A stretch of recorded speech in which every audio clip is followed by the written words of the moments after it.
Bismillahirrahmanirrahim. Hi and welcome to everyone. In this video, you will learn how Infrastructure as a Service IaaS model works in a cloud computing environment. Let's start. Infrastructure as a Service offers essential underlying operating system, storage, security, servers, and networking resources on demand on a pay as per use basis.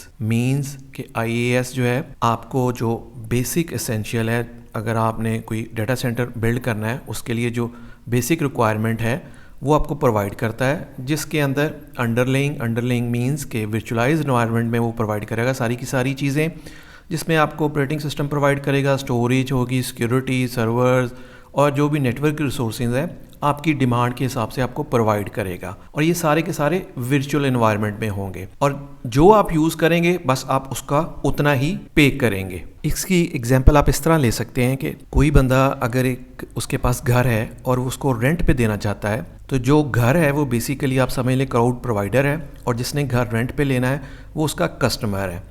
अब IaaS के अंदर भी आप उसी तरह example लेके चलेंगे कि वो जो घर है उसके अंदर तो आपको कंप्लीट घर जो है वो रेंट पे दे देगा। अब उसके अंदर आपने सारी चीज़ें खुद से सेट करनी है कि उसका बाथरूम कहाँ पे हो, उसका बेडरूम कैसा हो, बेडरूम के अंदर बेड कैसे हो, चेयर्स कैसे हों, सोफ़े कैसे हों, सारा का सारा जो घर है वो आपने खुद से मैनेज करना है। हालांकि वो रिसोर्सेज सारे प्रोवाइड करेगा, मींस वो बेड भी आपको देगा, कुर्सियाँ भी देगा, लेकिन सारी रेंटल बेस पे होंगी।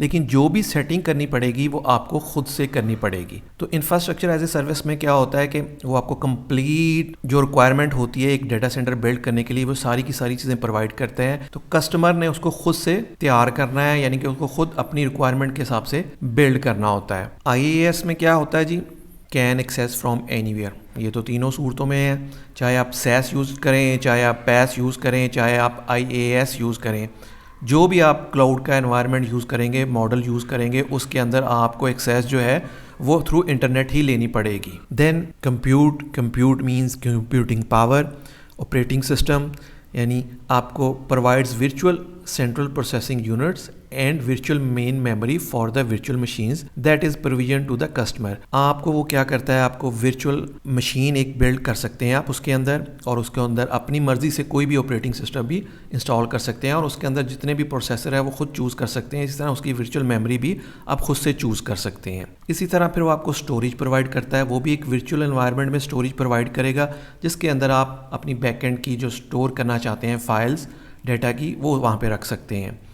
इसी तरह आपको नेटवर्किंग प्रोवाइड करेगा, provide networking component such as virtual routers, switches, bridges, VLAN and IP addresses for the virtual machines. आपको कंप्लीट नेटवर्किंग का एनवायरनमेंट प्रोवाइड करेगा, जिसके अंदर आप वर्चुअल राउटर ले सकते हैं, वर्चुअल स्विचेस ले सकते हैं, वर्चुअल ब्रिजेस ले सकते हैं। इस तरह VLAN virtual local area network बना सकते हैं और इस तरह आपको IP एड्रेसेस भी असाइन करेगा आपकी वर्चुअल मशीन्स के लिए। इसके अलावा आपको लोड बैलेंसर भी वो देता है, provides load balancing capability at the infrastructure layer. इस लेयर के ऊपर वो क्या करता है, आपको लोड बैलेंसिंग की भी फैसिलिटी देता है ताकि आप अपने सर्वर्स की लोड बैलेंसिंग कर सकें। अगर एक सर्वर डाउन भी हो तो दूसरा फ़ौरन से अप हो जाए और आपका जो काम है वो रुके ना, यानी कि कंप्लीट रिडंडेंसी प्रोवाइड करता है। इसी तरह shared infrastructure means allows multiple user to share the same physical infrastructure. Means के जो उसका इंफ्रास्ट्रक्चर होता है वो बेसिकली फिजिकली होता है, उसके पीछे बैक एंड पे 10 सर्वर हो सकते हैं या 50 सर्वर है, उसको उसने वर्चुअली कंबाइन करके उसका पूल बना देता है। फिर उस पूल में से वो बेसिकली आपको जो आपकी रिक्वायरमेंट है वो आपको प्रोवाइड करता है। तो बेसिकली जो उसका इंफ्रास्ट्रक्चर होता है वो शेयर्ड बेसिस पे होता है। इसी तरह web access to the resources allows IT users to access resources over the internet। GUI and API based access means अगर आपने इंफ्रास्ट्रक्चर को एक्सेस करना है तो आपको वो पूरी वेब बेस्ड जो है वो मैनेजमेंट प्रोवाइड करता है, थ्रू वेब के आप उसको एक्सेस कर सकते हैं। इसी तरह वो आपको API बेस्ड भी एक्सेस देता है, APIs मींस के एप्लीकेशन प्रोग्रामिंग इंटरफेस भी देता है, जिसके थ्रू भी आप एक्सेस करके अपना जो इंफ्रास्ट्रक्चर एज ए सर्विस का पूरा जो डाटा सेंटर है आप उसको मैनेज कर सकते हैं। इस तरह focus on the core business, focus on the organization core business rather than on IT infrastructure. Means आपको सिर्फ अपना जो बिजनेस है मेन उसके ऊपर फोकस करना चाहिए रादर देन वो जो IT का इंफ्रास्ट्रक्चर है वो क्लाउड प्रोवाइडर ही आपको प्रोवाइड करता है, तो उसके अंदर आपको वरी होने की ज़रूरत नहीं है, उसने कंप्लीट आपको इंफ्रास्ट्रक्चर प्रोवाइड कर देना है। आप अपने जो कोर बिजनेस है उसके ऊपर फोकस करते हैं। इसी तरह आपके पास फुल एडमिनिस्ट्रेशन कंट्रोल होता है, मींस आपके पास फुल कंट्रोल होता है। आप अपनी मर्ज़ी से ऑपरेटिंग सिस्टम इंस्टॉल कर सकते हैं, आप अपनी मर्ज़ी से वर्चुअल मशीन्स ले सकते हैं, आप अपनी मर्ज़ी से नेटवर्किंग कर सकते हैं, आप अपनी मर्ज़ी से सिक्योरिटी को मैनेज कर सकते हैं। No need to upgrade, means आपको अपग्रेड करने की कोई ज़रूरत नहीं है, क्योंकि जो भी अपग्रेडेशन है वो आपका बैकएंड पे जो क्लाउड प्रोवाइडर है वो उसको मैनेज कर रहा होता है। इसी तरह on demand scalability, services are highly scalable, can scale up and scale down hardware services as per requirement। आपके पास ऑन डिमांड स्केलेबिलिटी होती है, आप अपनी मर्ज़ी से एक सर्वर ले लें, 2 सर्वर ले लें, 10 सर्वर ले लें और इसी तरह उसको स्केल डाउन भी कर सकते हैं, उनको कम भी कर सकते हैं सर्वर को और उसकी सर्विसेज को। और इसी तरह अगर आपने एक सर्वर चूज़ कर लिया, उसके ऊपर आपने 10 प्रोसेसर लिए हैं या 4 प्रोसेसर लिए हैं, उनको आप कम करके 2 भी कर सकते हैं। तो हाईली स्केलेबल होता है ये एनवायरनमेंट, जिसके अंदर आप स्केल डाउन भी कर सकते हैं अपनी सर्विसेज को और स्केल अप भी कर सकते हैं अकॉर्डिंग अपनी रिक्वायरमेंट के हिसाब से। फिर आपके पास कॉस्ट इफेक्टिव है, यानी कि जितना आपने यूज़ करना है पे एज़ पर यूज़, जितना आप यूज़ करेंगे उतना ही आप उसके अंदर पे करते हैं। इसी तरह ऑटोमेटेड एडमिनिस्ट्रेटिव टास्क, ये आपको ये भी फैसिलिटी देता है कि आप अपने एडमिनिस्ट्रेटिव टास्क जो हैं उनको ऑटोमेटेड कर सकते हैं। लाइक आप अपने सर्वर्स का बैकअप जो है उसको ऑटोमेटेड कर सकते हैं, ताकि ऑटोमेटिकली जब भी आपको चाहिए हो आप उसके अंदर टाइमिंग सेट कर दें, वो आपके सर्वर्स का बैकअप भी साथ लेता रहे, ताकि आपका जो बिजनेस है वो स्मूथली चलता रहे। और ये राइट साइड पे आप देख सकते हैं कि आप through computer through internet access करते हैं क्लाउड प्रोवाइडर के पास IaaS की सर्विसेज। ये नीचे जो है बेसिकली फिजिकल एनवायरनमेंट है, इसको वो खुद कंट्रोल कर रहा होता है और इसके ऊपर वो आपको पूरा वर्चुअल एनवायरनमेंट देता है, यानी कि आपको वर्चुअल सर्वर देता है, वर्चुअल मशीन्स देता है, इस तरह वर्चुअल स्टोरेज देता है, इस तरह वर्चुअल नेटवर्किंग देता है। आप इन रिसोर्सेज को यूज़ करते हुए अपना कंप्लीट जो डाटा सेंटर है वो बिल्ड कर सकते हैं। अभी तक तो हम लोगों ने IaaS मॉडल के एडवांटेजेस देखे हैं, इसके कुछ डिसएडवांटेजेस हैं। वो कौन कौन से हैं जी? सबसे पहले तो vendor lock in. Vendor lock in basically तीनों जगह है, SaaS में भी है, PaaS में भी है और IaaS में भी है। It is difficult to migrate virtual machines from one IaaS provider to another, so the customer might face problem related to the vendor lock-in। जब आप कोई वर्चुअल मशीन या वर्चुअल सर्वर बना लेते हैं और उसके अंदर कोई एप्लीकेशंस अपनी रन करते हैं, उस वर्चुअल मशीन को आप फिर लेटर ऑन माइग्रेट नहीं कर सकते किसी और क्लाउड के ऊपर। हो सकता है उस जब माइग्रेट करें वो दूसरा जो क्लाउड प्रोवाइडर है वो एनवायरनमेंट वो प्रोवाइड ना करे, जिसकी वजह से फिर आपको प्रॉब्लम आ सकती है। तो ये वेंडर लॉक इन का बहुत एक प्रॉब्लम है क्लाउड कंप्यूटिंग के अंदर।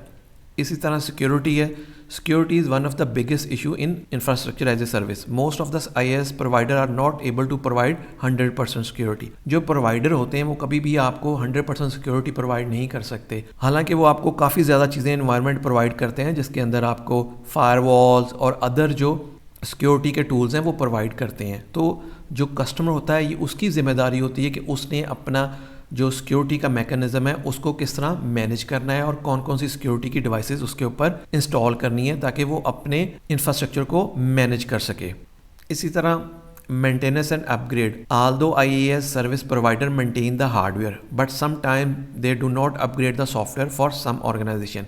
बिल्कुल इसी तरह जो सर्विस प्रोवाइडर है ये उसकी ज़िम्मेदारी होती है जितनी भी मेंटेनेंस करनी है और अपग्रेड करना है। वो जितना फिजिकल एनवायरनमेंट होता है उसको वो मैनेज कर रहा होता है, लेकिन समहाउ अगर आपकी कोई स्पेशल रिक्वायरमेंट है सॉफ्टवेयर की तो वो हो सकता है वो आपको उसकी सपोर्ट ना प्रोवाइड करे, वो आपको खुद से फिर इंस्टॉल करना पड़ता है और उसको खुद से उसके लाइसेंस जो है मैनेज करने पड़ते हैं। एंड द लास्ट वन जी, टोटल डिपेंडेंसी ऑन इंटरनेट। बिल्कुल आप विदाउट इंटरनेट IaaS की सर्विसेज को एक्सेस नहीं कर सकते। ये तो क्लाउड की बेसिक रिक्वायरमेंट है कि अगर आपके पास इंटरनेट नहीं है तो आप क्लाउड का कोई भी जो सर्विसेज है उसको एक्सेस नहीं कर सकते। ये तो थे इसके कुछ डिसएडवांटेजेस। नेक्स्ट जो है जी, पॉपुलर IaaS सर्विस प्रोवाइडर, जो मोस्टली मार्केट के अंदर जो सर्विस प्रोवाइड कर रहे हैं IaaS की, उनमें आपके पास AWS अमेज़ॉन वेब सर्विसेज है, माइक्रोसॉफ्ट अजूरे है, गूगल क्लाउड है, अलीबाबा क्लाउड है, IBM क्लाउड है। इसके अलावा भी काफ़ी ज़्यादा क्लाउड प्रोवाइडर हैं जो कि IaaS की सर्विसेज प्रोवाइड करते हैं। नेक्स्ट जी, अभी तक जो हम लोगों ने पढ़ा है उसको एक दफ़ा रिवाइज कर लेते हैं कि जो क्लाउड सर्विस मॉडल हमने देखे हैं, SaaS software as a service में क्या होता है, जो क्लाउड प्रोवाइडर है आपका वो क्या करता है, आपको सिर्फ आपके पास जो एक्सेस होती है बिल्ट इन, उसके अंदर जो एप्लीकेशन होती है होस्टेड एप्लीकेशन, आप सिर्फ उसी को एक्सेस कर सकते हैं और उसी के ऊपर काम कर सकते हैं। आप खुद से कोई एप्लीकेशन एक्सेस नहीं कर सकते, तो आपके पास कंट्रोल नहीं होता। आप वही यूज़ करेंगे जो उसने एप्लीकेशन दी हुई है, आप उसी एप्लीकेशन को सिर्फ यूज़ कर सकते हैं और इसके जो यूज़र होते हैं वो एंड यूज़र होते हैं। फिर नेक्स्ट जो है जी आपका पैस है। पैस के अंदर क्या होता है, प्लेटफॉर्म एज ए सर्विस के अंदर आपके पास वो डेवलपमेंट टूल्स प्रोवाइड करता है, डेटाबेस प्रोवाइड करता है उसको मैनेज करने के लिए, और इस तरह ऑपरेटिंग सिस्टम भी आपको प्रोवाइड करता है। वो बिल्ट इन ऑपरेटिंग सिस्टम होता है, आप जस्ट चूज कर सकते हैं कि आपने कौन सा ऑपरेटिंग सिस्टम यूज़ करना है, माइक्रोसॉफ्ट यूज़ करना है या लिनक्स यूज़ करना है। आप खुद से इंस्टॉल नहीं कर सकते। और जब आपके पास डेवलपमेंट टूल्स आ जाते हैं तो डेवलपमेंट टूल्स को यूज़ करते हुए आप अपनी कस्टमाइज एप्लीकेशन भी उसके ऊपर बिल्ड कर सकते हैं। तो यहाँ पे कुछ आपके पास कंट्रोल फिर भी आ जाता है। द लास्ट वन जो है जी वो है IaaS, infrastructure as a service. उसके अंदर क्या होता है, वो आपको कंप्लीट ये सारी चीज़ें प्रोवाइड करता है। मींस आपको नेटवर्किंग प्रोवाइड करता है, उसकी सिक्योरिटी प्रोवाइड करता है, आपको वर्चुअल फायरवॉल्स प्रोवाइड करता है, फिर इस तरह वर्चुअल सर्वर्स प्रोवाइड करता है, स्टोरेज प्रोवाइड करता है यानी कि वर्चुअल मशीन्स प्रोवाइड करता है, और उसके ऊपर फिर आप अपनी मर्जी से जो भी ऑपरेटिंग सिस्टम है वो भी खुद से इंस्टॉल कर सकते हैं। इसी तरह फिर आपको जो डिफरेंट टूल्स है वो भी प्रोवाइड करता है, उनको यूज़ करते हुए आप अपनी उसके ऊपर डेवलपमेंट कर सकते हैं, अपनी एप्लीकेशन बिल्ड कर सकते हैं, और इस तरह उसको एप्लीकेशन को फिर यूज़ भी कर सकते हैं। तो कंप्लीट जो इंफ्रास्ट्रक्चर है वो आपका इंफ्रास्ट्रक्चर एज ए सर्विस के मॉडल में आपको प्रोवाइड किया जाता है, जो कि एक क्लाउड प्रोवाइडर आपको प्रोवाइड करता है। Thank you. I hope you learn how infrastructure as a service model works in a cloud computing environment. If you like this video, kindly share with your friends and please subscribe this channel. Thank you.